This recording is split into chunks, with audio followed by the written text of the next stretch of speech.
This man is an extraordinary bowler, but not because he gets so many spares and strikes.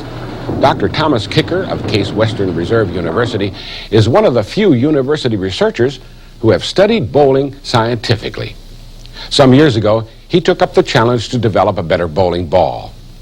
Bowling balls must be of a certain size, weight, and hardness as defined by professional associations.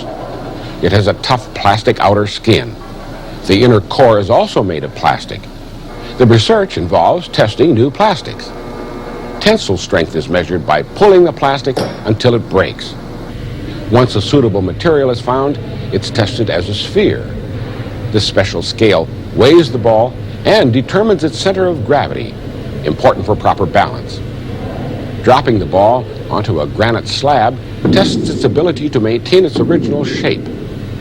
A 3-wire pendulum shows whether the ball will roll smoothly or will resist rolling on the alley. The design of a bowling ball is challenging because it behaves somewhat like a gyroscope, except that the ball slides as it rolls. So the next time you bowl, remember Dr. Kicker's efforts to improve your game by studying it scientifically.